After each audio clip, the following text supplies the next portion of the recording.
Hi everyone, welcome back to my channel Gitanjali Story Time in Manipuri. Ngasisu wari ama puraga lakchare. Ado ngasigi wari sidi haunting and paranormal gi wari ne. Ado sigi wari se Falls River haina Massachusetts laiba the Lizzie Borden House haraga khangnai ko. Aduga the Lizzie Borden House se yamna tamnabagi hai moina. It's one of the most haunted place in America na. Haina eduga sigi Lizzie Borden House se hanasu Borden House haraga khangnabani. Sida kamaina tamnari no haibase mayamna haibagi matung ina mama mapa se thangna yalaga hat male sigi spirits ne aduga dakanogi yumthangna bagi angang ani masu mama na ising da namjhalaga batap da namjhalaga irakna halaga hat male dugi spirit tuju sigi yum sigi sida sangaga tamnai hai aduga huji haliba mi adi haliban se machanupi ne hai machanupi Lizzie Borden hai se manasu mayam allegedly mayam na mana hat pani hai, but this crime was never solved. Sigi crime se kanabuna solve to bangam gidaba crime ne do magi thawai nasu tamnai haina adumaina hairaga mayam gi koi gi paranormal hunter mayam dagi di thrill seeker mayam dagi ghost mayam thengna ningba experience on ningba moi sing yamna toina chatpa adagi tourist attraction on nasu lairaga booking tauraga day tour adagi di night tour numinini 2 nights tour kind of 1 night tour ka tauraga koi gi tour ka tauraga mafam se yamna maming chatpa haitare ne the Lizzie Borden House se ada wari se karamaina kamaina sigi tamnaba hawrokibano amasung Lizzie jina kado hidi karamaina hat krino or mana hat pra habdo asigi matang so ai background khara lijarake 1890s ki matamda sigi Fall River Massachusetts se sigi mafam se amthina wealthy families ingna panba mafam oirame aduga matam sida textile manufacturing gi oiramba aduga sigi town se divide tawiko mills on tawbaga hadi mills owner ga mills worker ga hain adumaina divide tawi sigi mafam se aduga moigi mills ki owner gumba paisa nungsa paiba singsina huziki falls hariba mafam se sidaida grand house kasadana mansion dongnaga saraga paisa paiba moi ngaina lei aduga downtown moigi da turen ma chele adugi downtown gi turen maya sai sidana mill workers gumba or natraga maya moi huziki yamna wealthy oiba mi singdagi kitang kano tawba haitare ni kitang tathaba party se sida leiramme ada sigi ina khunba mayam marak se moi gi family taret ama leiko family taret sina huziki town je chalaiba sigi chalaiba taw sigi family taret se sida Borden House hai se asi se one of them adoga Borden House se asi sigi wari ni ko laktoi se Lizzie Borden gi mapa se Andrew Borden gawe adubu unfortunately Andrew Borden se Madi paisa paira ka hawroktre magi forefather amasung magi grandfather haitare ne Andrew Borden gi grandfather amasung magi mapase johar sanaba yam kanba paisa party nungti tawdana paisa yamna hundokpa khotpa kanbadagi magi family se death laktana Andrew se yamna paisa paidana yam wana hore Andrew se amthina modest lifestyle da hinga matungda mana financially struggle tawraba matung sida ma se success khara phangniko mana industry khara tawdagi ma je mai gi business se success oidoine aduga success oibedagi ma se several textile mills ki director ga oirani aduga koi commercial property ga mayam paidana khotana aduga bank achawbangi ma je president ga oidoine adu minus maina paisa paire khole haina ma je paisa da loina kano haitare ne hundokpa khotpa dagi di paisa tingmas ma tawde kaino da mana haurai se kai dagi no mana si yongna bo hona bada ma kayam wagi ma kayam wana haure ena mana masasina kawba sungam ngamdeba it was always with him haidi ai se karai dagi haurokpa no paisa si kamai tara inona aduna ma se paisa mayam la ma paire su yam thina frugal oiba life hingi ko frugal hoidi yada ba necessity hoigi basic hoigi necessary oiba pot khar khadang dagi hen ma je spend tawda ba yamna likpa aduga ma je zu mayamna adai mafam sing da ma se yam thina excruciatingly miser aina khange ba se yam likpa haitare ne li je kai no da mana paisa je talak na hona da mana kai daugi karai bo wagi habase adu khangbagi hena liksan ba paisa paira kai na ga paisa je hundok pi chai bi se ma ta tawde ba 1866 ta Andrew sina Sarah Anthony Morse koba nupi ma luhungani aduga moi ani sina macha ani pokani macha nupi ahan sina Emma Borden kawe aduga atombi sina Lizzie Borden hai moi gi nupa amta yaude moi ani khatani angang se Lizzie Borden sina July gi 1860 da pokpane ado ma pokpa chahi ahum surakanda Sarah se no la narakanda ma se sirani aduga Lizzie di chahi ahum suda ngari banina mama se yamna miss tawi khara lerakanda Andrew sina nupi ama moglu hongani adu ju chahi kanona Lizzie na chahi taruk surakpa sigi matam sida mana Abby Gray ko nupi maluhongaga ma se Abby Borden on grani ado ina yamna khulle haina haidi moigi pesa pai bagi lekai se huziki fall size fall river haise asigi sida isdaneba namba pesa pai ba lai singje adubu moigi pesa pai ba Borden gi atopa cousins ma'am lai moi family ma'am relatives ma'am lai ko pesa pai ba ma'am moi singji lavishly moi huziki fall hariba ching moina tauba fall hill size hills hai moina haibado hills sida loina maglai adubu Andrew de do lai yo yadeba mana kai de lai gi haiba sida Muziki mills haidi pesa pai da ba mafam hai da ne bazar gi lang ba pe taw da ko gi taw marak hai tare adu da ma se adum lei adu da lei ba se macha ni do dum pam de mo gi moina cousin sing u na ru bo kholu ba sing to di hector huziki hills ki da lavishly mai gi housekeeper lei da na adagi di carriers ka driver hai tare ne mo gi sagon thau ba batam du da sagon thau ba gari oi le rame aduna sagon thau ba mi ga lei da na khotna lei ba se moi se tum pam ja ba do di khoi su kram kan da phangani khot kan kaina adu Andrew sina sunga ya roi doi ne ba dugum ba thamba khotba aduna ma na kai kadawi mai gi mills mai gi office mai gi mills mayam lei ri se sigi manak to ina downtown si do ina yum je ina da dum lei raga ma na gari tunda carriage gum to nga cha soruk budi makhong no walking ina chalaga aduna ju haksang phani na dugum ba ma ka ta re ne yamna practical oiba nupa hai tare ne ma se kari kanu gumba do ina practical gumba ina season ba nupa hai tare nungai na ba khona ba lavish life kari kra mangon da kaim changde Andrew na luhonga ba matung sida 1972 sida moi sina yum ama lairani yum je lai baga man remodel to we yum se yamna sangbodi sangaga yamna khubado sumna gi habida mayamna mapanda gler di Lajpanagar gumba dagi di yum amaga samnaraga haidi yum da pik na haitare ne magi pakpagi sang se piaga sangbagi sangbodi sangba dugumba yum ama lawe do yum je anambada ahambada kano oirama male 2 apartment gumba oirambadagi masina remodel tawraga yum se loina mak thugairaga pulop oina kai kano 6 bedroom gi yum oina mana sarani ko aduga mana kamaina remodel tawgi haibasida hallways amata leitre haidi ka ma thu kanda khitang lambi ahangba ma haidi privacy gi legadaba se adu kamta leite ba Andrew na tawde je yari makai space se manghandaba space se loina mak tawraga mana hallway se loina mak thugairaga ka loina mak semdo oga ka ma dena ka ma changba se ka hadi kanu tawdoi ba haidi kaimbo gap leitre ba thong hangto ka ma leire thong hangto ka ma leire aduna Lizzie ga Emma ga se su privacy imta phangde moina kari guma ma mak thak ta kanu ma kai dru ma bathroom da boira ju changning ju khongning ju ka ma de ka ma thong hang to ga mi ka ma chang thong hang to mi ka ma chang adu mai na thok pa adu mai no na sai adu ga Andrew gi pharak yamna ta ba gi sang se matam do gi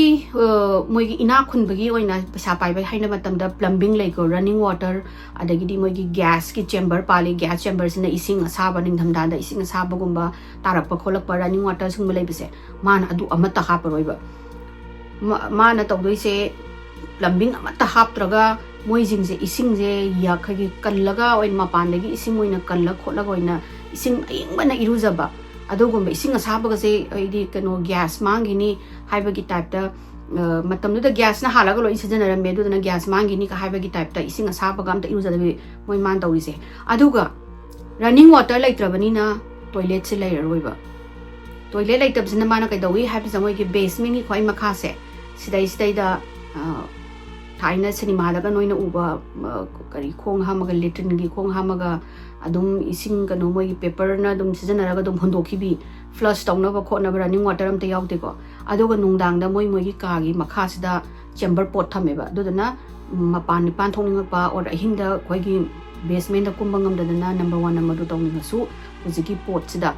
tawgadaba adumaina ma se tawi lik pa je henman haidi ma je ka hena lik khreba nu kano je Andrew je Andrew sina hoi asi ma'am se lecture ka su yumgi thabak ingang tongnaba khonaba moi pisu pisamba to pase extra thabak tongnaba hai tare ne aduna moina maid ama thame mana maid sigi maming se Bridget Sullivan gawe ma se Ireland dagi immigrant adana immigrant sing je aduma matamda maid gumba hoi servant oina workers oina yamna tongnarame aduga Emma ga Lizzie ka se mai gi stepmother Abby se siga relation se am phatlamde moina kanu se Abby sisu nungside Abby na kaim haidra kasu moi wakhanda Abby na luhongai se mai mapagi maran mathum je pamdana luhongi ne ma je outsider ne akhoi ahung khak lairambani akhoi ima leitra matungda adubu mana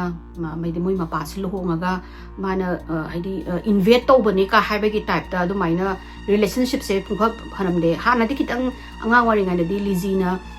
mama kauramale adagi khara lerapdai di mana Abby se Mrs. Borden haina kauraga mama haina bu kaugidreba Lizzie ga Emma ga se amthina relatively religious upbringing tawre ko church ka attend tawdana adagi di kano sina Lizzie se yamna kano haitare ne church te yamna invested tawba church ki activity dam interested oiba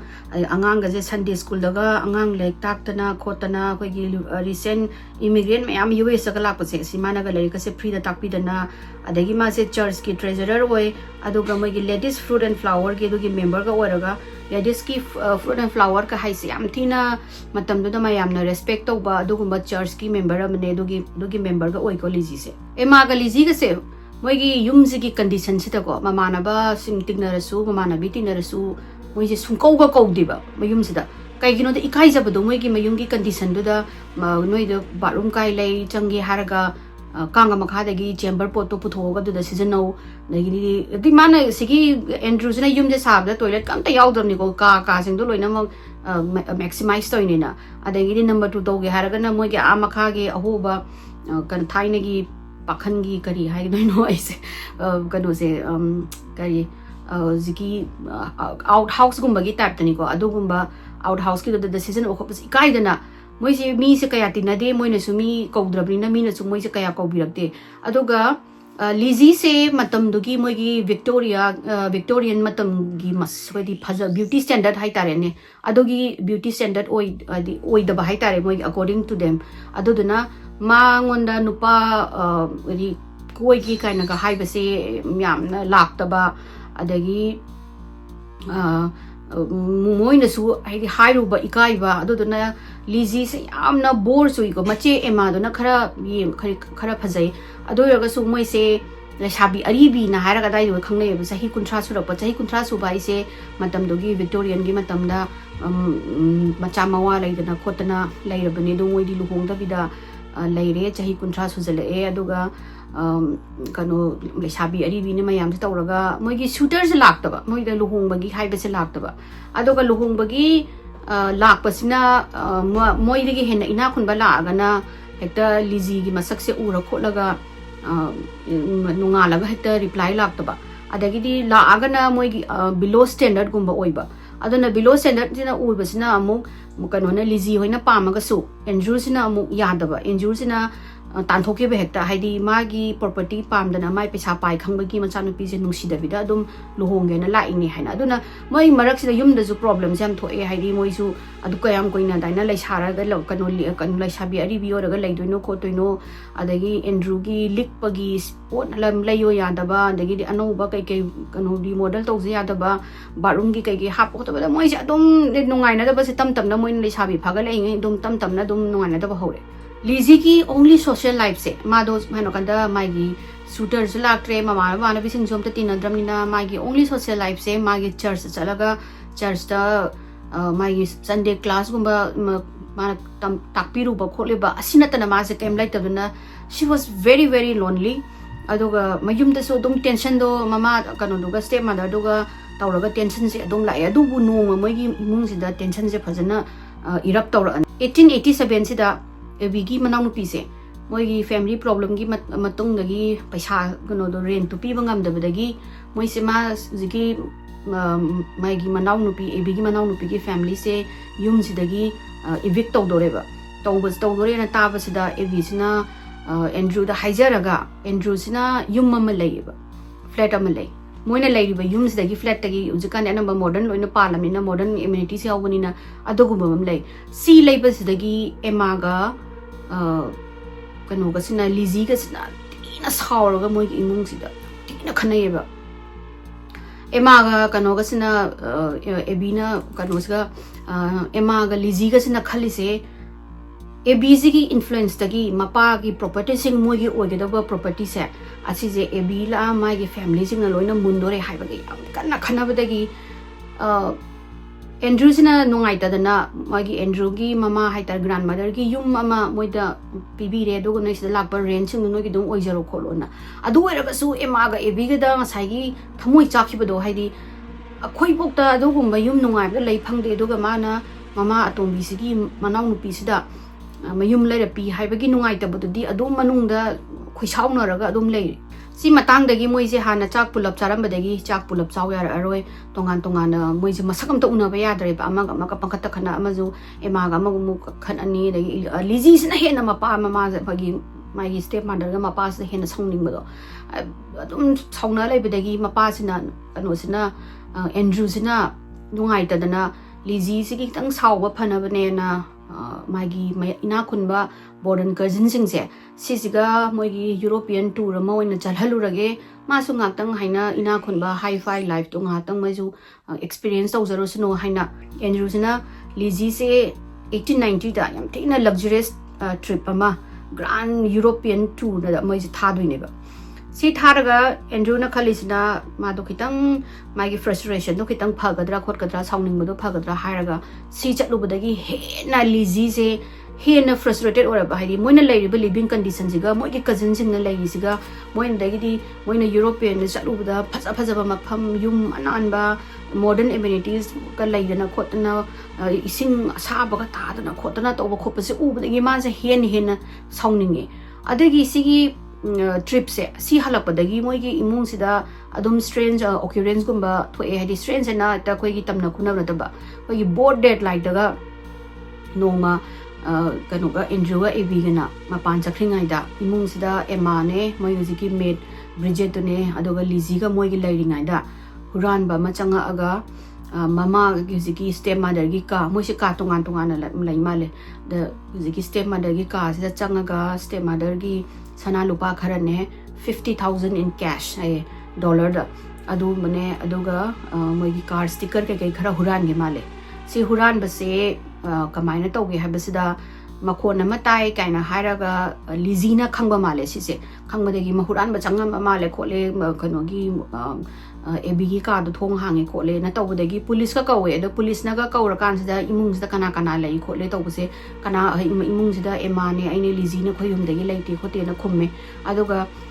Lizzie sidi amna mawa lawda bi nokhi nokhi ga tawraga aduga karai dagi changa pa male kholi ka hairaga thongnaw macha pitru amadaga sidagi changa koira male si kanwa je moi gi hujigi grill ma edi prothol osin dawba ya ba grill am lei sigi grill je lawtho le rame adudagi changa aga huran ma male khole do por atopade amta huran da bida AB gi sana lupa ka paisa khatani huralami se ada police na budi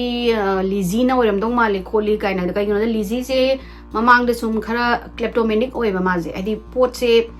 yam huran gan bai tare ne pot se mi adum kanum khoi kanu da su khangnab da su laina pot huran adi laingam da ba khitang makhut ma sai am sang bai tare ma je khara kleptomanic oi bani na ma oram gadra kaina ga khalle do ra su thi ba khopa tawra kana de kem phangi de adu ba AB na hala ta ba matam sida AB sina mu Lizzie sida ong taina bine ba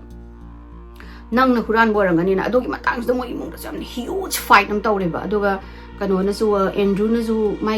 AB gi mi chang chang ga Lizzie sina huran ba gi type tang hural makti hydra ka su nang na huran ba male kholi nang gi hanangi habit nang gi kleptomanic oi ba habit to adu duna tawba male khole tawba dagi mo imung se hekta khoi gi maijau hobi dong na khana gi ba August ki tang mari 1892 se seems just like any normal day in Borden House adugi mama adugi nungdang duma Lizzie ga Emma gi mama habidi moi mama gi maupa amale ma se Andrew ga business tongminaba adugi mathakta dum ma se magi machi gi macha sang leibanina adum laktana khotana dum lektana khotana adum tongmale ada le amaga numit se nongalaga pota kanu si tang mari gi se sida ma se atopa mai mata unaru ni kholoni hana ayok pung nipan ga minute pung nipan ga tarapa saisida breakfast moi chaminare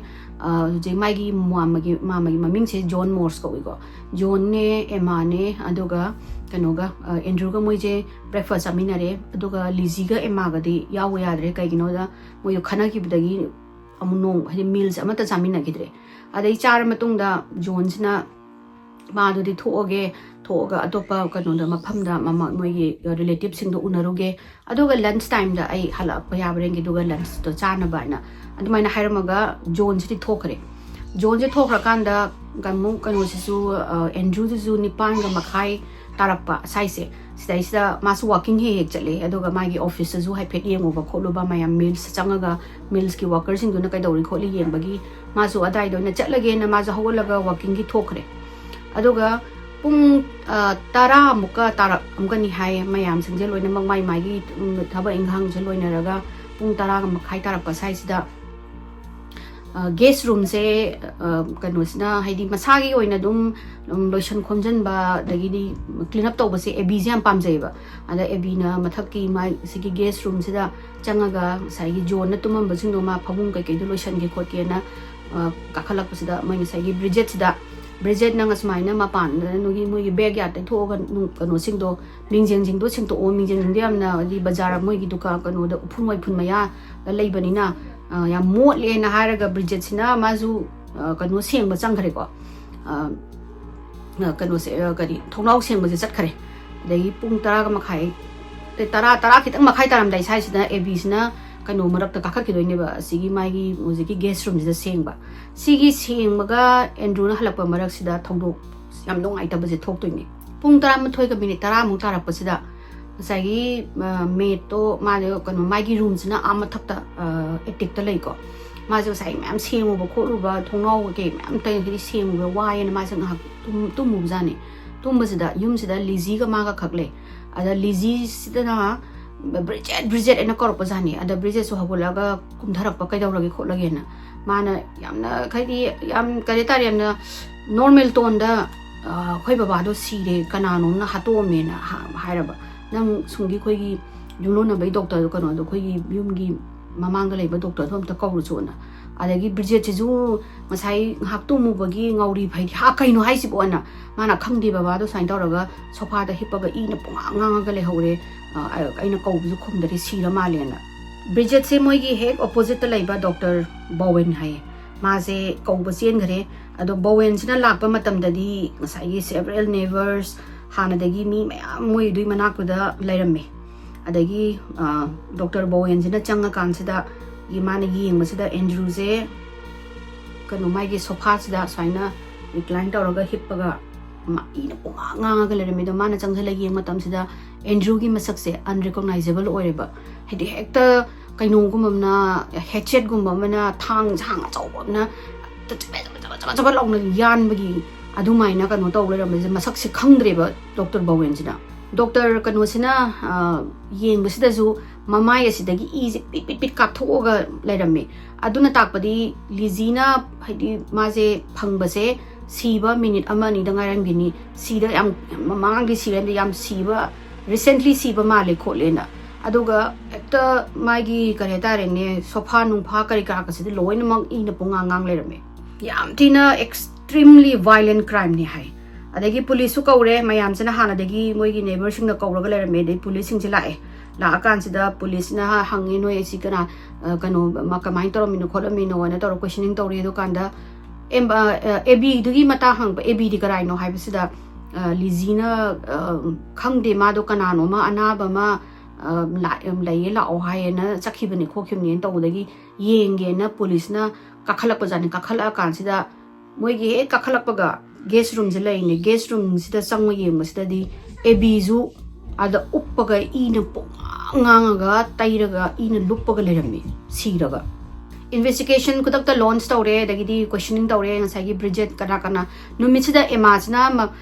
ma se out of town oiba magi mamana bingi mayumda lai mogi chatpagina mana yumma di lehodre emase adodana yumda kana lai no kholino other than you guys na haibisa Lizzie ga Bridget kedo tangai mai moi meto moi ni se questioning tawsta moi questioning tawbane investigation tawbagi matungina police na khangamize around 10:30 se sidaisida Abby'sna mathaki moigi guest kanodo loishange de jona tumambado loishange khotke na changaga masum maning on thoga sum loishalingai sida magi maningda kainonggumbamna makhon ama khoigi wooden gi flooring da netla kanda makhon kli clown thokodo adumaina thulokasida mana mamai de swaina on thopani haiba on tho adora ne ba magi mamai do hana mamai da kari killer doga face oinai haiduna sida thomi da yan bagi hamba lermise Abby's na on thorakpasida kanano ma killer sina makutta thang achoba thangjau gumba ma pairaga natraga singjang hai tare ne singjang ma pai dune singjang ma pairaga Abby's na karim po haiba ngamdringai da Abby gi makok sida sigi lawai lim sida yanthabne ba yanthabdegi Abby je mamai jin uppaga muktare na uppa tabsida hanjan hanjan ka khatlaga jiki killer sina Abby gi makok sida hanjan na singjang jina ya leba makok se it was a crime of passion hai yamna songning bagi kanoni singjang khoyani ko the my police na haibe there was anger in its swing ko bashing Abby's head into a plum haidi adoki matik sauraga yam thina passionate oina yanmandana Abby gi makok se akoi gi kare ta haikha amun badong na pere long na kai badong na kai ba killers na kera yamna makok sida yai gi haibe 17 times ne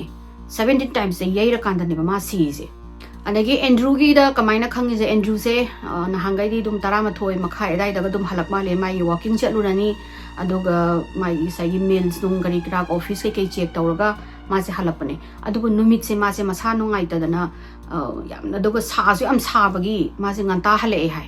nganta hala aga ma se na thong je mai gi so ma yaw jei ko so je hang ge na taw se thong je so je hang ma ya da ba yadabdagi mana thong se thillaga kawba jani thong se thilla kawba sida saigi met to magi backyard ta mingjen sengdo le ramado mana uraba tabadagi masina la akanda kano sina Andrew sina thong se hangba yadram ta hangto ni to sida saigi met sina Bridget sina thong se hanggen to sida thong ge jam oigreba kainomna ko chhallaga leibai type ta adagidi mana Mr. Andrew nang ngatangai ko ai kano da ai se kar kano loruge khulai am loruge na tadi thong se hangba ya roi hana mai gi Bridget na maning lai thorok pasida magi mamit lum kanom dagi kananom na mathak ta yimang ma se yeng mai gi upstairs gi guest room gi manak se sidagi kanano na mangon da yeng badong taw hai torok pasida ma se duga nung sa mangan so mai khoi nung sa mangan so ngap gi phajana su uda ma na haina mathak ta yeng khat kana kanano ne na adubu ma haido kanang gom dilai kai no da floor do khoi gi khong thang gi taw hai aduga mana kanano ne na mami se sokto ga yeng ngai sida yam soft laughter ma lai hai ti man mo pagi adugi makonje Lizzie ma le hai ko kanona Bridget na ada masu Lizzie oira ma le na tawraga amadra sunu kana thong tim ei haksa ngam nongai tre thong hangto na thin badu da adum changa moi tool set gi changa ga khulai am la poroga manang sai khulai na tawra thong je hangto kan da kai dawre Mrs. Suleiman nang na sanu ka na mai na mi ka loina ponga ngang khoi taw busida man sai sai am nongai tre na haraga moi gi ziki parlor ka oi ko moi gi living room da sofa ma thai madu do Andrew gi kwaidagi favorite sofa ne hai ada ma je sofa sida phammaga ngatang mamit usalaga nap tawgena le hau jani nap tawro le haura kanda adaga ma sunga sai kanu su Bridget to sunga sai mingjen miam singu da wadana tumba ka khalu ne ba adugi marak adugi ngatang ne ne ba Lizzie na mai mapa si ne ko raise police na Andrew je sofa da recline tawraga hitharaga lerame do ga mai gi makok na 11 times yan bagi lerame mai gi mamit ga mai makok ta aduga ma se yan ba matam da si ba matam da tumga leiba ma le hai kai gino da thang amana yan ba se mai gi mamit se haina ani thokna split tawe hai haina tumga leiba yan bi haina tumai mathak ta yang khat bagi mai no to ani thokna split tawe hai sizu crime of anger and passion in hai questioning tawra matung da Lizzie was the only suspect police na khangbagi matung ina ada Lizzie je questioning tawre ma hambada mana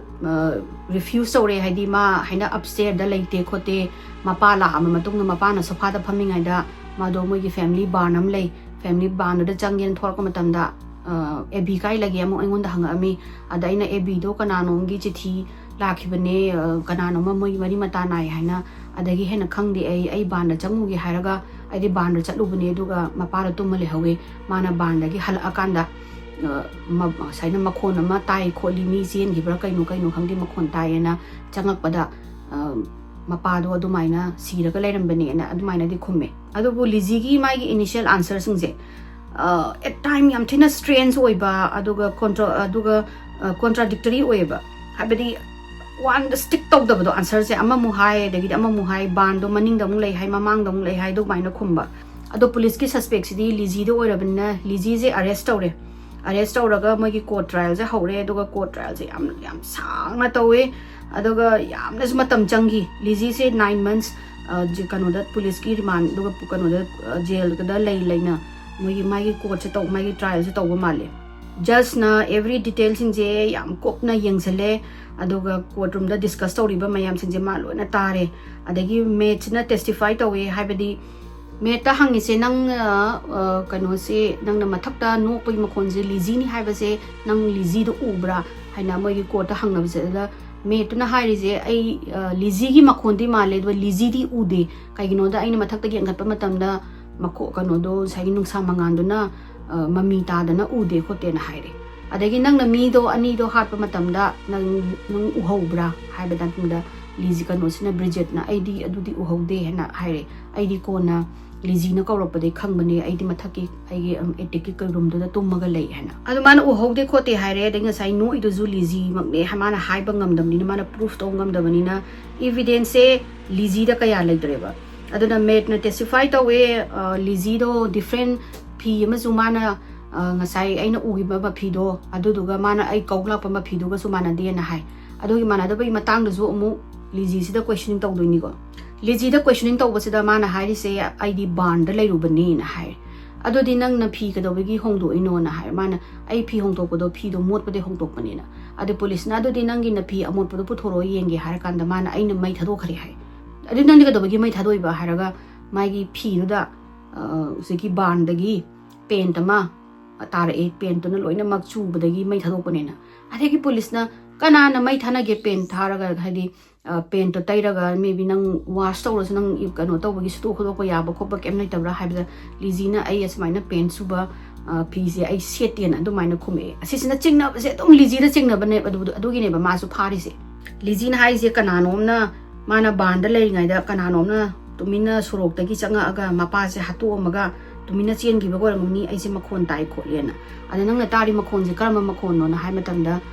khangdi thong hang to chen ni makhon ma li sini adubu moina maigi kano dana mate na hai sidi thong di manung dagi thong ola mena adu maina mung testify tawre ko sigi haina asumaina Lizzie je phare khole mapa gi mama haina my stepmother hat pen tawbasida maigi church ki mi sing sin na protest tawba hore mapanda haibidi Lizzie was a very good daughter, a very good girl ma yam thena religious oibani magi smaina angang lai tak na khotna tawbani khotpani noina mi hat pado atopo irangani ma oiramo kholo habegi protest tawbu su mayam hore adagi di mangon da concrete evidence ama su phangdre adagi moigi mayum se loina mak police na amuk han amuk thi bakan sida moigi makha gi basement sida singjang ama lairame singjang makok ke yot ka tang lairame do ga singjang makok se na trek na laga haidi na nga lang trek lang lairame ada kano da hange Bridget noi singjang ge smai sum tawbraina ada Bridget na khoi da lei sigi yum sida lei ba singjang du di mot pani do ga handle ju yawe na adoga police na yema matam da di handle yawrom dre kano do khata ngai lame makok do ga gi singjang makok do khata ngai lerame ada police na chingnari je mi do mana thang singjang na yan matung da I do di u ni na u da di chusangini aduga u da chuba I hai je pakok pa yaroi do na laktho ga mai thadok na tana na traga destroy to na tana upai re do na Lizzie na mapa kano ga stepmother ga do hatu matung da aham da stepmother do hana halam dong mali aduga mana mathak ta halaga leiringai da mapa do halakpani aduda ni mana mathak ta lepaga yamna manically mana yam thina soft kano laughter to do kholi do aduga singjang kai kai je adagi Bridget na mai kar tumba jangi ngai da mana mapa je within the span of 30 minutes hai mapa je hatuoga singjang nungjang sing do loina mak cham thoga makhok to lang thokraga mana chelamba mapi maron I na putai dai ba mapi maron do mai thadoga mai mapi no waselaga leibani habje police na season ba yam moina court ta puthoise enough evidence de laitre ko Lizzie ge against ta aduga hekta court da drama tawdana mapa asibai makok ase puthokdana thang nasmaina yan bani kai tawdana degi Lizzie ga se wandhadana khotana aura matung da enough evidence amasung proof tawbase amata ngamdabadagi Lizzie se court na kano da jury da sinare jury sing da noi kari dawninge harakanda jury sing sina evidence yaude khote na haraga anamana jury sing juma tamdo church chatpa Lizzie na khodi moi gi church service daga thengna ba dugumba oi male adudana moi sina not guilty hana laaba not guilty hana laamnina court no pai like law na ma se thadore ai ma se free woman man hapana ten Lizzie is free order suma court free order su mayam sina thajari se Lizzie na hatpani Lizzie is innocent nate Lizzie is responsible for the murder hana dum huji phawba haina raga ma se infamous oireba infamous she became a legend she become infamous magi against the laiba khara ma dagi magi for the laiba khara ma adoga sigi crime jisu kanana atopa amata police da ju mi suspect am ta ju phaba ngamdare adoga solve to busung ngam da leire adobu kari kano Lizzie gi magi mapunsi sida kamai tawge haiba sida Lizzie se magi makta da rhyme amaka thoeba Lizzie came with the axe and hack 44 times daga angang mem naga sanabadaga magi rhyme ga sembi bado aduga aduna mazi legend ogi doni ko Lizzie Borden haina mapa mama do mazu free ore aduna mam ojeki Andrew gi magi property sing se kano da Lizzie ga kano Emma ga da moina inherit hore ado moi gi Borden gi family atopa sing adegi di Abby gi family sing na yamna yaning da utli moina case to we kai gino da Abby gi property do di Abby gi atopa kano da magi relatives ta pi gi da banena ado bu moi gi law do gi matung ina Abby gi property se Abby na sira matung da Andrew do oidoi Andrew na sira matung da Andrew gi macha sing da lehowa haiba do gumba will dom lai banina hojikti ani mak sira banina no ga Emma ga Lizzie gi oireba moina hek paisa je phangbaga yumje thadu omaga uziki Borden House se thadu omaga moina uziki hills hariba yam tin luxurious oiba mafam se sidaida yum achaw ama modern facility ga yaw yum achaw ama leiraga moise aduda dum lei hai sidri bhoba moina leiba yum sida siyauri je sida staff mayam ga leidana adagi live-in maid housekeeper adagi coachman haiding sai sabon gari thoba driver hai tare duga thamdana kotana yam thina ma pesado mapagi mills mayam dagi property yum commercial property mayam dagi lakpa bhara nunga mayam do aduga Borden House ti moina dum rent ta thamba ma le yon thokte hai 1905 ta machin manaw se khanare hai nonga party ma tawda khanabadagi Emma sina yum je thadoga sakibadagi amok hana Lizzie mabani se unade hai kari maram da khana banu di khang da bamale ado mayamna conspiracy theories na hari je mama mapa hat pegi matang da khana bamale hana hai aduga June gi tang ama 1927 se Lizzie na chahi 66 surakanda ma se pneumonia naraga sigrani ma ek siba numi mapani leiraga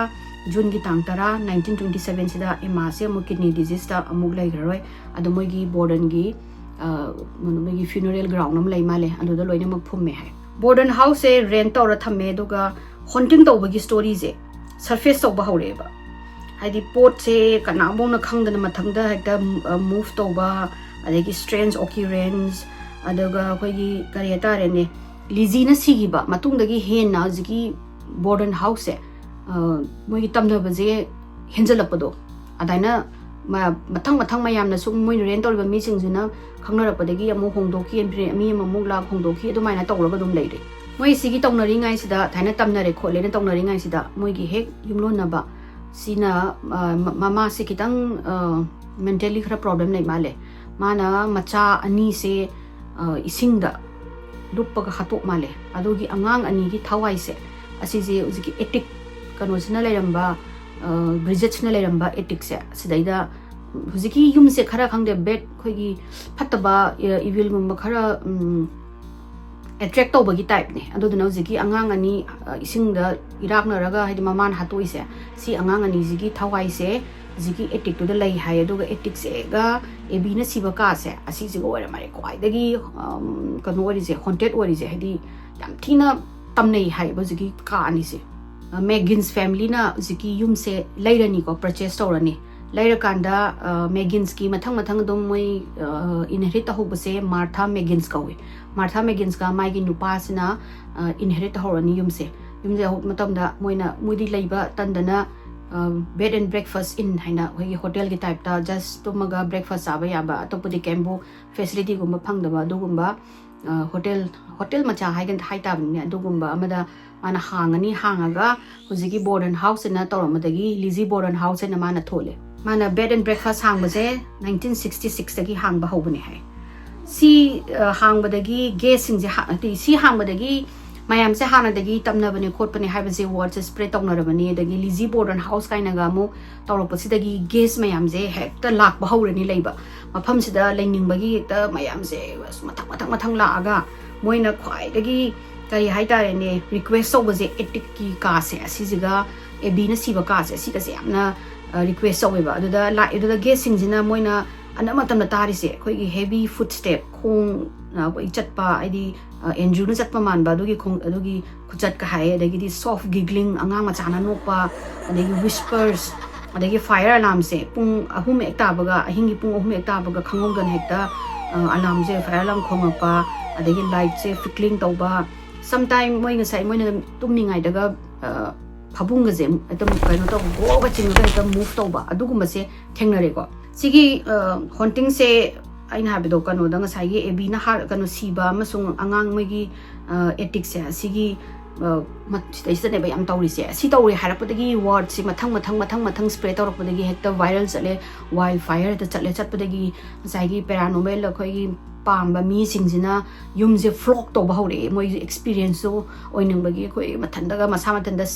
self proclaim ghost hunter ni adagi di paranormal investigator ni ko pani kai moi la ga yumsida lak bahobasina mathang ni se khota kamala aba moina yumsida leiringai da many times moina ubse number 1 ubse khoi older woman ko Victorian matamgi phi dress set pi ma he zigi guest room dagina moigi stair gi side he chatpasi ui ko ubsida ahambadadi moi wakhandana moi zigi ngano zigi bed and breakfast ki maid gumba housekeeping gumba natragana huziki host moi huziki mapu Martha di laite mana mi to pamu mapu helaga hadi hotel lo senana ba thambado adu ore buining dana moina matung inaruraga hadi hi hello ka hi ro sanguraga hekta moi mamangda manghiba adugumba se yam adudi yamna normal occurrence ni hai huziki adu Abby gi thawai ni hai adagi guest na tumingai da moina khoi bed sheet se moi gi ma khoi akoi basidane chingsalapado titan washalapado khoi kana kakra laksalapigumba aduga khut amanaga kano khoi phaijup sembagi type taga sat ka torpa analappa aduga ngasai moi gi chest ka moi gi makhong area chida khoi laksalappa adugumba se yam toina uzigi case kan Abby na siba ka se asi se yam toin tawe haiba phagung sem yam kal hairu na phagung gi khoi phaijup ase kakra laaga yam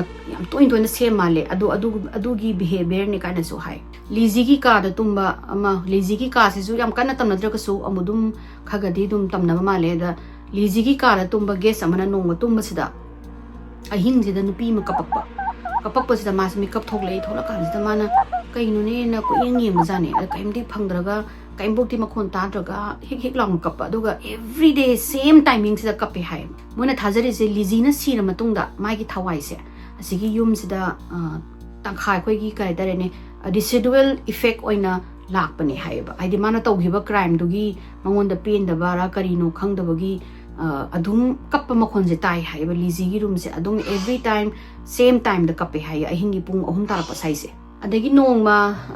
moi huziki host moi gi matai manaw lai male host oina huziki BNB je senaraga lai se adam nongma mai gi huziki kano sina host gi nupi se sisina ma sina tummingai sida ma je parlor room da ai moi living room da ma je kai yum kai myam sengubagi wa dana ma se tumthokraga pung ahum muki tarapa sai sida ma se makhona ma step gi stair sida kakhatkibagi makaranom na kokok toro kakhalapagi makhona ma tai makhon ta se ma je hawula kan sida ma se pura disoriented ore man hawula padadi pung ahum ta le me duga ka sing je su loina mak dimly light hoide loina mak dimly loin than le me mai du ngan am ta thalam dare adai ma tum leibdu mai nupa tu so hokdo piram drabjani adagi mana hakula kansida mai gi phabung je kakhat ki tawbajani kakhat tawbasida lapna khoi shadowy figure amada stairs da kakhat ki ba kana nom na sum tok to kakhat pa se suma se uraba ta su taraba adai mana kana no ni jinung dang sida stairs da kakhat si bona adago hojiki shadowy figures na mu ka dog ge habisida mo ma gi makhut sida singjang gumba manba mam pai hai singjang gumba mam je pai raga hojiki stairs da tapna kakhat khaga hojiki hek stairs ki na kandani ko mo gi kano na ab na siri ba ka se stairs ki ab na siri ba ka se sigi mamang sida mangi hai adadagi actor nup kano du di nupi du di adu uru di ma deta shock chatna ahing du mama tum ki di hai yum je hojik tourist attraction ore ko ghost hunter mayam gi adagi si se many paranormal investigator mayam gi lakpham moi lere sumna harabada ghost hunters kinder spirit chamber of horrors kind adagi di makhan mayam je la aga moi je moi loina ma kanu hai paranormal experience loin tawi hai si mafam moi yum da alak pasing je khalera kan da yum je land jal go banu pam da 2 million da yolaga mas na very soon mana yum je Lizzie Borden House tholaga jidi ka dawi has mana tour je taw ba hore ba tour setup taw ba hore ba koi open night tour adagi di wegi visitors sing jina la aga hing leiraga experience tawna ba adagi day time da su la aga yengna ba adogumaga ticket ka aga lakpa hore aduga people meeting je hekta mafam sida flock taw ba hodoi ni ko khula kam da la aga hojiki ab na siba ka jiga Lizzie gi room ga attic se si je months mamang da kak ta di laiba supang phangdi ya to ke matik demand da laiba do ghost walk haina moi paranormal investigator ma lai mas moi adogi member amani hai sigi nu pa se la aga mana laiba se Lizzie gi room da laiba ne hai adu da Lizzie gi room da lai ngai sida ma se tumdha gara kan sida ma na makhon na ma tara kan da soft cries ko kapagi makhon na ma tari tarak pa ja sigi nu pa se hawal kan da kaino ne na ko yeng ngai sida mai maning dagi wall gi room se dong an torok toine ma se khang ma se pura phagolaga kaino ni na taw leire aduga khanghau dana mai gi pridimana leiriba mai gi kano se ka se L shape ni hai ko L shape ni na mana phagung sa na yenga su thong je hangde habe se udraga makhon di taba ada ma sina khagolaga ko yenga ga leiri ngai sida mai gi light se flicker torok pa sani amu pip nga laga mut pa taw bro adagi ma je mana lei je ju ma paranormal gi experience ki adugi kano idoini hadi follow up idoini report idoini adu ma du su ki hai adagi mana kari no ne na tawri ngai sida makana no ma makhong khoi khungup ma tongaga kakhalak pagi stage kakhalaga mai gi thong nak kano si mamang si lepe mana haiba je kana no ma di leire ude na aduga thong je mathanda hangtora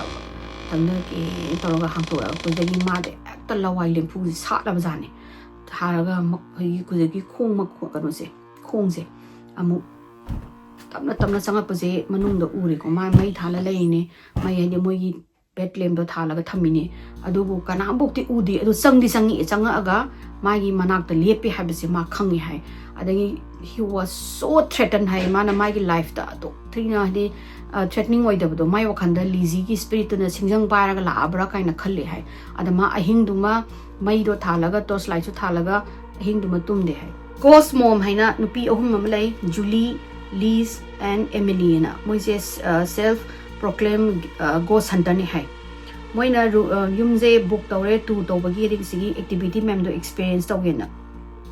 moi do hajiki ebina siba ka do di phangdra male phangdabadagi moina phangisina mathaki Bridget na lairamba attic ki room je saida phangi hai phangmasida mayam je numit mi mayam lairame hai moina lakpa numit su ado musagi host na dinner kai kai no tawra moi pulap chara kholaga tawraga mai ka da loin changna gare changna ra kan da jiki attic sida phabung macha ahum thayame ada ahum moi ja moi ahum mangchanga ga laire ado numit je moi chu dum kai di moi gi kano ga pura moi ki khulai kai loina pura la ini ko EMF kaina dagi di sound recording kari kra ki mem pura ga la ini ada numit di heng moi su wa bagi ha hipa me tum me kem taw dre baro tai ta sale baro ta ba kem taw dre na moi si tum dhare kha tum da ba hawro pasida angang macha singna giggle taw ma khon tarak pini tarak pategi Emily jina ꯀꯩꯅꯣꯅꯦꯅ ꯃꯥꯁꯦ ꯑꯉꯥꯡ ꯃꯈꯣꯟ ꯅꯣꯛꯄꯩ ꯃꯈꯣꯟ ꯇꯥꯔꯤꯁꯤꯕꯨ ꯀꯩꯅꯣꯅ ꯃꯥꯁꯦ ꯍꯧꯒꯠꯂꯛꯄꯁꯤꯗ ꯑꯩꯈꯣꯏ ꯑꯉꯥꯡꯁꯤꯡꯁꯤꯒꯤ ꯍꯦꯟꯅ ꯅꯣꯛꯄꯩ ꯃꯈꯣꯟꯗꯣ ꯁꯨꯝ ꯍꯦꯟꯖꯜꯂꯛꯑꯒ ꯃꯣꯏꯅ ꯂꯩꯔꯤꯕ ꯀ꯭ꯂꯣꯖꯦꯠꯁꯦ ꯁꯤꯖꯩꯗꯒꯤꯗꯤ ꯃꯥꯔꯕꯣꯜ ꯃꯆꯥ ꯑꯅꯤ ꯑꯍꯨꯝ ꯀꯨꯇꯨꯡ ꯀꯨꯇꯨꯡ ꯀꯨꯇꯨꯡ ꯍꯥꯏꯅ ꯇꯧꯔꯒ ꯃꯥꯒꯤ ꯃꯅꯥꯛꯇ ꯆꯦꯟꯁꯤꯜꯂꯛꯑꯦꯕ ꯆꯦꯟꯁꯤꯜꯂꯛꯄꯗꯒꯤꯗꯤ ꯃꯥꯅ ꯑꯦꯃꯤꯜ ꯀꯩꯅꯣꯁꯤꯒ ꯂꯤꯁꯀ ꯀꯩꯅꯣꯒꯁꯦ ꯍꯧꯗꯣꯛꯑꯦ ꯃꯥꯅ ꯂꯤꯁꯀ ꯖꯨꯂꯤꯒꯁꯦ ꯍꯧꯗꯣꯛꯑꯦ ꯌꯥꯝ ꯊꯧꯒꯠꯂꯣꯅ ꯑꯗꯩ ꯃꯣꯏꯅꯤꯁꯨ ꯍꯧꯒꯠꯂꯀꯥꯟꯗ ꯌꯦꯡꯉꯣ ꯑꯁꯤ ꯃꯥꯔꯕꯣꯜꯁꯦ ꯃꯣꯏꯁꯨ ꯎꯔꯦ ꯉꯁꯥꯏꯒꯤ ꯃꯥꯔꯕꯜꯁꯦ ꯃꯣꯏ ꯍꯥꯏꯗꯤ ꯁꯨꯃꯥꯏꯅ ꯏꯃꯦꯂꯤꯅ ꯍꯤꯞꯄꯤꯕ ꯐꯃꯨꯡꯁꯤꯒꯤ ꯀꯥꯗ ꯒꯣꯔꯣꯡ ꯆꯦꯟꯁꯤꯜꯂꯛꯄꯁꯦ ꯑꯗꯒꯤꯗꯤ ꯃꯣꯏꯅ ꯉꯁꯥꯏꯒꯤ EMFꯇꯣ ꯄꯨꯊꯣꯛꯑꯀꯥꯟꯗ ꯑꯣꯟ ꯇꯧꯕ ꯃꯇꯝꯁꯤꯗ EMFꯁꯦ ꯍꯦꯛꯇ ꯖꯝꯞ ꯇꯧꯔꯦꯕ ꯃꯥꯒꯤ ꯉꯁꯥꯏ ꯁꯤꯒꯅꯦꯜꯁꯦ ꯅꯪ ꯁꯨꯝ ꯅꯥꯀꯟꯗ ꯔꯦꯗꯀꯤ ꯀꯩꯅꯣꯗ ꯍꯥꯏ ꯂꯩꯔꯦ ꯔꯦꯗꯇ ꯂꯩ ꯍꯥꯏꯁꯦ ꯁ꯭ꯄꯤꯔꯤꯠ ꯂꯩꯔꯦꯅ ꯑꯩꯈꯣꯏꯒꯤ ꯏꯂꯦꯛꯇ꯭ꯔꯣꯃꯦꯒꯅꯦꯇꯤꯛ ꯐꯤꯜ ꯑꯃ ꯂꯩꯔꯦ ꯍꯥꯏꯕꯒꯤ ꯇꯥꯏꯞꯅꯦꯕ ꯑꯗꯨꯗ ꯆꯣꯡꯉ ꯂꯩꯔꯦ ꯑꯗꯒꯤ ꯑꯦꯃꯤꯂꯤꯅ ꯑꯩꯈꯣꯏ ꯃꯅꯥꯛꯁꯤꯗ is it there somebody with us ꯍꯥꯏꯅ ꯑꯗꯨꯃꯥꯏꯅ ꯍꯪꯕꯖꯥꯠꯅꯤ ꯍꯪꯕꯁꯤꯗ ꯉꯁꯥꯏꯒꯤ ꯀꯣꯠ ꯌꯥꯜꯂꯝꯕ ꯑꯩꯈꯣꯏꯒꯤ ꯀꯩꯅꯣꯁꯦ ꯀ꯭ꯂꯣꯖꯦꯠꯁꯤꯗ ꯀꯩꯅꯣ ꯃꯌꯥꯝ ꯌꯥꯜꯂꯤꯀꯣ ꯃꯣꯏꯅ ꯍꯦꯡꯒꯔ ꯃꯌꯥꯝ ꯌꯥꯜꯂꯤꯀꯣ ꯍꯦꯡꯒꯔꯁꯤꯡꯁꯦ ꯄꯗ ꯍꯥꯏꯗꯣꯏꯅꯦꯕ ꯃꯣꯏ ꯑꯍꯨꯝꯁꯦ ꯍꯦꯛꯇ ꯀꯤꯕꯗ ꯂꯣꯏꯈ꯭ꯔꯦꯕ ꯃꯣꯏ ꯑꯍꯨꯝꯅ ꯍꯥꯏ ꯃꯣꯏꯁꯦ ꯑꯇꯣꯞꯄ ꯃꯐꯝꯗ ꯑꯗꯨꯃꯥꯏꯅ ꯄꯦꯔꯥꯅꯣꯃꯦꯜ ꯏꯟꯚꯦꯁꯇꯤꯒꯦꯁꯟ ꯇꯧꯕ ꯆꯠꯂꯤ ꯑꯗꯨꯕꯨ ꯑꯁꯨꯃꯥꯏꯅ ꯌꯥꯝ ꯊꯤꯅ ꯀꯩꯅꯣ ꯏꯟꯇꯦꯟꯁ ꯑꯣꯏꯕ ꯑꯦꯛꯁꯄꯤꯔꯤꯌꯦꯟꯁꯁꯦ ꯃꯣꯏ ꯁꯨꯛꯊꯦꯡ ꯊꯦꯡꯅꯗ꯭ꯔꯤ ꯑꯁꯤꯒꯤꯅ ꯑꯍꯥꯟꯕꯅꯦ ꯍꯥꯏ ꯑꯗꯩ ꯃꯣꯏ ꯑꯍꯨꯝꯁꯦ ꯇꯣꯉꯥꯟ ꯇꯨꯝꯕ ꯉꯝꯗꯗꯅ ꯐꯃꯨꯡ ꯃꯆꯥ ꯑꯃꯗ ꯃꯣꯏ ꯑꯍꯨꯝ ꯇꯨꯝꯃꯒ ꯅꯨꯡꯗꯥꯡꯗꯨꯃ ꯂꯦꯜꯂꯦꯌꯦ ꯑꯗꯣ ꯃꯣꯏꯗꯤ 2 nights ꯕꯨꯛ ꯇꯧꯕꯅꯤ ꯑꯗꯒꯤ ꯅꯦꯛꯁ ꯗꯦꯁꯤꯗꯅ ꯃꯣꯏꯅ EMFꯇꯣ ꯇꯧꯔꯦ ꯑꯗꯨꯒ ꯁꯥꯎꯟ ꯔꯦꯀꯣꯔꯗꯤꯡꯗ ꯃꯣꯏꯒꯤ ꯋꯥꯔꯗꯤꯡꯒꯨꯝꯕ ꯌꯥꯎꯕ ꯑꯃ ꯂꯩꯕ ꯃꯥꯜꯂꯦ ꯃꯣꯏꯒꯤ ꯒꯣꯗ ꯁꯦꯟꯇꯔꯁꯤꯡꯅ ꯁꯤꯖꯤꯟꯅꯕ ꯈꯨꯠꯂꯥꯏ ꯑꯃ ꯑꯗꯨꯁꯤꯡꯗꯣ ꯇꯧꯔꯒ ꯃꯣꯏꯁꯦ ꯕ꯭ꯔꯦꯛꯐꯥꯁꯠ ꯀꯩꯀꯩ ꯂꯣꯏꯅ ꯆꯥꯔꯒ ꯀꯥꯈꯠꯂꯒ ꯑꯦꯇꯤꯛꯁꯤꯗ is there somebody with us and ꯃꯣꯏꯅ ꯑꯃꯨꯛ ꯀꯣꯏꯁꯟꯁꯦ ꯍꯪꯕꯖꯥꯠꯅꯤ ꯍꯪꯕꯁꯦ ꯉꯁꯥꯏꯒꯤ EMFꯇꯣ ꯑꯃꯨꯛ ꯉꯁꯥꯏ ꯈꯇꯛ ꯂꯥꯎꯅ ꯈꯞꯄ ꯍꯧꯔꯛꯑꯦ ꯃꯥꯒꯤ ꯀꯩꯅꯣꯗꯣ ꯁꯤꯒꯅꯦꯜꯒꯤ ꯅꯤꯗꯜꯗꯣ ꯑꯗꯒꯤ ꯃꯣꯏꯅ ꯅꯣꯏ ꯁꯥꯟꯅꯅꯤꯡꯕ꯭ꯔꯥ ꯏꯁꯩ ꯁꯛꯅꯤꯡꯕ꯭ꯔꯥ ꯀꯩ ꯑꯦꯛꯇꯤꯚꯤꯇꯤ ꯇꯧꯅꯤꯡꯉꯤꯅ ꯑꯗꯨꯃꯥꯏꯅ ꯇꯧꯔꯒ ꯂꯩꯕꯖꯥꯠꯅꯤ ꯂꯩꯕꯁꯤꯗ ꯑꯗꯨꯁꯨ ꯅꯨꯡꯗꯥꯡꯗ ꯍꯪꯕꯖꯥꯠꯅꯤ ꯃꯣꯏꯅ ꯃꯣꯏ ꯑꯇꯣꯞꯄ ꯃꯌꯥꯝ ꯀꯣꯏꯔꯣ ꯈꯣꯠꯂꯣ ꯆꯠꯂꯨꯔꯀꯥꯟꯗ ꯑꯗꯨꯒ ꯉꯁꯥꯏꯒꯤ hide and seek ꯍꯥꯏꯅ ꯑꯃ ꯀꯩꯅꯣ ꯇꯧꯔꯛꯑꯦ ꯍꯥꯏꯌꯦ ꯃꯣꯏꯒꯤ ꯋꯥꯔꯗꯀꯤ ꯔꯦꯀꯣꯔꯗꯤꯡꯒꯤ ꯃꯣꯏꯒꯤ ꯋꯥꯔꯗ ꯌꯥꯎꯕ ꯀꯩꯅꯣꯃ ꯌꯥꯎ ꯃꯥꯜꯂꯦ ꯈꯨꯠꯂꯥꯏ ꯑꯃ ꯑꯗ hide and seek ꯍꯥꯏꯅ ꯍꯥꯏꯔꯛꯑꯦ ꯑꯗꯨꯗ ꯊꯥꯔꯛꯑꯦ ꯍꯥꯏ ꯃꯣꯏꯅ hide and seek ꯍꯥꯏꯅ ꯍꯦꯛ ꯇꯥꯕꯒ ꯅꯨꯄꯥ ꯑꯃꯅ ꯑꯩꯈꯣꯏꯒꯤ ꯃꯣꯏ ꯑꯗꯨꯏ ꯃꯅꯥꯛꯇꯒꯤ ꯒꯥꯎꯟ ꯍꯥꯏꯗꯤ ꯀꯩꯅꯣ ꯇꯧꯔꯛꯄꯗꯣ ꯃꯣꯟ ꯇꯧꯔꯛꯄꯗꯧꯅ ꯑꯩꯈꯣꯏꯒꯤ ꯒ꯭ꯔꯟ ꯇꯧꯔꯛꯄꯗꯧꯅꯀꯣ ꯍꯥꯏꯗꯤ ꯑꯁ ꯍꯥꯏꯕ ꯇꯥꯏꯞꯇ ꯑꯗꯨꯃꯥꯏꯅ ꯑꯃ ꯃꯣꯏꯁꯦ ꯇꯥꯗꯣꯏꯅꯦꯕ ꯑꯗꯨ ꯇꯥꯕꯗꯒꯤ ꯉꯁꯥꯏꯒꯤ ꯑꯉꯥꯡ ꯀꯩꯅꯣ ꯇꯧꯔꯝꯕ ꯉꯁꯥꯏ EMFꯀ ꯇꯧꯔꯝꯕꯁꯤꯡꯗꯣ ꯐꯠ ꯂꯥꯎꯅ ꯂꯣꯏ ꯂꯦꯞꯄꯒ ꯒ꯭ꯔꯤꯟꯗ ꯂꯣꯏꯅ ꯆꯠꯈ꯭ꯔꯒ ꯑꯗꯩ ꯑꯦꯛꯇꯤꯚꯤꯇꯤꯁꯤꯡꯁꯦ ꯑꯃꯠꯇ ꯇꯧꯗ꯭ꯔꯦ ꯍꯥꯏ ꯑꯗꯩ ꯃꯣꯏꯁꯦ ꯀꯩꯗꯧꯔꯁꯥꯅꯣ ꯍꯧꯖꯤꯛꯀꯤ ꯅꯨꯄꯥ ꯑꯃ ꯍꯥꯏꯅꯒ ꯒ꯭ꯔꯥꯎꯟ ꯇꯧ ꯍꯥꯏꯗꯤ ꯀꯩꯅꯣ ꯇꯧꯔꯛꯏꯕ ꯒ꯭ꯔꯟ ꯇꯧꯔꯤꯕ ꯈꯣꯠꯂꯤꯗோ ꯑꯦꯟꯗ꯭ꯔꯨ ꯑꯣꯏꯔꯖꯥꯠꯂꯥ ꯀꯥꯏꯅ ꯈꯜꯂꯦ ꯍꯥꯏꯗꯤ ꯑꯦꯟꯗ꯭ꯔꯨꯁꯤꯗꯣ ꯃꯥꯏ ꯃꯌꯨꯝꯗ ꯃꯤ ꯑꯇꯣꯞꯄ ꯆꯪꯉꯛꯄꯁꯦ ꯌꯥꯝ ꯄꯥꯝꯗꯦ ꯍꯥꯏꯌꯦꯕ ꯑꯗ ꯁꯨꯝ ꯑꯉꯥꯡ ꯑꯅꯤ ꯁ꯭ꯄꯤꯔꯤꯠ ꯑꯉꯥꯡ ꯑꯅꯤꯗꯨꯒꯤꯅ ꯇꯧꯕꯗꯨꯗ ꯁꯥꯎꯔꯤꯖꯥꯠꯂꯥ ꯀꯥꯏꯅ ꯃꯣꯏꯁꯦ ꯈꯜꯂꯝꯃꯦ ꯍꯥꯏ ꯑꯗꯨ ꯃꯇꯨꯡꯗꯒꯤ ꯃꯣꯏꯁꯦ ꯇꯨꯝꯈ꯭ꯔꯒ ꯄꯨꯡ 3ꯒ ꯇꯥꯔꯛꯄ ꯁ꯭ꯋꯥꯏꯁꯤꯗ ꯉꯁꯥꯏꯒꯤ ꯑꯉꯥꯡꯁꯤꯡꯗꯣ ꯑꯃꯨꯛ ꯅꯣꯛꯄ ꯍꯧꯔꯛꯑꯒ ꯉꯁꯥꯏꯒꯤ ꯃꯥꯔꯕꯜꯁꯤꯡꯗꯣ ꯑꯃꯨꯛ ꯀꯩꯅꯣ ꯇꯧꯔꯛꯑꯦꯅꯦ ꯊꯥꯗꯣꯔꯛꯄꯗꯒꯤ ꯉꯁꯥꯏꯒꯤ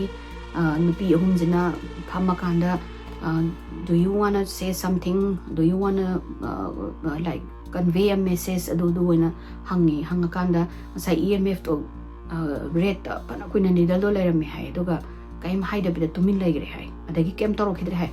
ꯑꯗ ꯅꯦꯛꯁ ꯗꯦ ꯃꯣꯏꯒꯤ ꯃꯇꯝꯗꯣ ꯂꯣꯏꯔꯃꯤꯅ ꯃꯣꯏꯁꯦ ꯄꯦꯛꯑꯞ ꯇꯧꯔ ꯈꯣꯠꯂꯀꯥꯟꯗ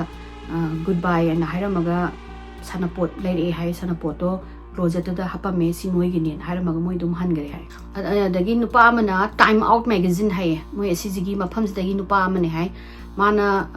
ꯃꯥꯁꯨ ꯁꯤꯗꯒꯤ ꯑꯦꯛꯁꯄꯤꯔꯤꯌꯦꯟꯁ ꯇꯧꯕ ꯂꯥꯛꯇꯣꯏꯅꯤ ꯃꯥꯅ ꯂꯥꯛꯄꯁꯦ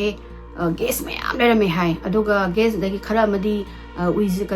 ꯋꯤꯖꯤ ꯕꯣꯔꯗꯀ ꯄꯨꯔꯒ ꯂꯥꯛꯑꯦ ꯍꯥꯏ ꯋꯤꯖꯤ ꯕꯣꯔꯗꯁꯦ ꯃꯣꯏ ꯍꯣꯂꯤ ꯁ꯭ꯄꯤꯔꯤꯠ ꯁꯥꯟꯅꯅꯕ ꯑꯃ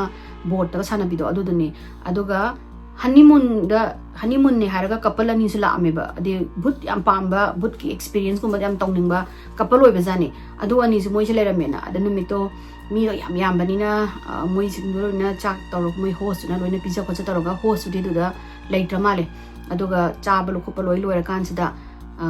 ꯃꯣꯏꯁꯦ ꯋꯤꯖꯤ ꯕꯣꯔꯗꯁꯦ ꯁꯥꯟꯅꯕ ꯍꯧꯕꯖꯥꯠꯅꯤ ꯃꯣꯏ ꯉꯁꯥꯏ ꯄꯨꯔꯛꯄꯁꯤꯡꯁꯤꯅ ꯁꯥꯟꯅꯕꯁꯤꯗ ꯉꯁꯥꯏꯒꯤ ꯅꯨꯄꯥ ꯀꯩꯅꯣꯗꯨꯅ ꯍꯣꯁꯇꯨꯅ ꯍꯥꯏꯔꯝꯃꯦ ꯍꯥꯏ ꯅꯣꯏꯅ ꯋꯤꯖꯤ ꯕꯣꯔꯗꯇꯣ ꯁꯥꯟꯅꯔꯗꯤ ꯐꯖꯅ ꯂꯣꯏꯁꯤꯜꯂꯝꯃꯣ ꯒꯨꯗ ꯕꯥꯏ ꯍꯥꯏꯕ ꯀꯥꯎꯒꯅꯨꯀꯣ ꯅꯠꯇ꯭ꯔꯗꯤ ꯁꯤꯗꯩꯗ ꯏꯚꯤꯜ ꯁ꯭ꯄꯤꯔꯤꯠ ꯑꯩ ꯂꯤꯡꯒꯔ ꯇꯧ ꯂꯩꯕ ꯄꯥꯝꯗꯦ ꯅꯠꯇ꯭ꯔꯒꯅ ꯑꯟꯐꯤꯅꯤꯁ ꯕꯤꯖꯤꯅꯦꯁ ꯑꯣꯏꯔꯒ ꯑꯇꯣꯞꯄ ꯐꯠꯇꯕ ꯄꯣꯔꯛꯄ ꯄꯥꯝꯗꯦ ꯑꯗꯨꯅ ꯅꯣꯏ ꯐꯖꯅ ꯂꯣꯏꯁꯤꯜꯂꯣ ꯒꯨꯗ ꯕꯥꯏ ꯍꯥꯏꯌꯣ ꯈꯣꯠꯂꯣ ꯍꯥꯏꯅ ꯍꯥꯏꯔꯝꯃꯦ ꯑꯗꯨꯒ ꯁꯤꯒꯤ ꯍꯣꯁꯇꯨꯗꯤ ꯆꯠꯈ꯭ꯔꯕ ꯀꯩꯒꯨꯝꯕ ꯐꯠꯇ ꯍꯥꯎꯊꯤ ꯊꯣꯛꯑꯒꯅ 911 ꯀꯧ ꯍꯥꯏꯔꯝꯃꯒ ꯆꯠꯈ꯭ꯔꯦ Huziki nupa se AB gi room do ina phangmajani mai room se ma atopa ngasai gi tamnaba car de phangdena huziki nupa se mai car de change changaga ma se dum phone ga paira nga hak leram badagi ma se tumthagrabjani tumthagraga pung uhum ga tarakani hai hadi ma makhon ama tarakpajani tarakpadi kanano ma mai phabung mai gi car se changakoi makhon ama tabjani ada ma hawala pung ying sa hum ta leramni ada ma hawala kan ma hawala gi ying masida nupa ma gi makhon da haraga hadi mi leram bai tapta khangbagi ka tawdo adumaina tawre haiba ma male voice ne haiba adu Andrew oram ne haiba adu duga khangauda na mai gi sigi kano se nakan gi phabung gi mai ani than mai gi mai se flick to kind of flicker to ba hore hai bala bala hoi ga mumut amungan tawraga adagi ma se ta pakhatana mai je pop ka thomaga mai je thalaga lei jani thala lei ngai sida mai gi thung se sidagi smaina non thare hai go non tharaga nupi amagi mamai amana mangonda yenge hai mas adu yengba samada swai lawreba karino ne na aduga nupi se ma haibado khoigi ban nama wang na pungkhale hai aduga Victorian matamgi dress ama setli hai mana haibada Lizzie ma le hai kaino de Lizzie Borden gi photo de loina imung la thile khole ni na Lizzie ma le hai har mun da mun swai mun yengam hai aduga ne adu mun na yengamaga mangi hai ani made nongalaga adum jiki mafam dege checkout tawraga mana mapuda hai male adun ne adum mapuna you came and you got what you want and the high adun adumaina tamnabagi wari si am laigare Lizzie Borden gi mayam na hena yengninga di internet ta yam yaubani moigi ghost hunting da moina moigi EMF da discount sound recording da kai kai phangba mayam na yeng pandagi dum tabiyo adu hoji phoba Lizzie Borden gi murder se kanana hat pano haibaje till this day kano solve to ngamdri aduga kanam buksu pha de kanam buksu responsible ohende aduduna mayam na haibada moigi mihat padubu responsible oi haidi oina kano kanam bu responsible ohin bangam da natraga justice phangdabdo adugi mali moigi spirit sina huju phoba yum sida wonder tawraga lairi se haibadi kangaw naraga haidi purgatory da haidi haitamine purgatory da lairi je di kanoda asibagi sangsara chatpraju chata ahingbagi sangsara leibrabasu leibasu ngamdana ngawraga dum tower leise aduga Lizzie gi sina mana tawruba crime duna maju adumaina kangawnaraga room around tawraga leini hai aduni mayam ai wari se side loisan jarage mayam na ai wari se nungaraga di like to view share to view subscribe to view mathang wari mu thenarji ko bye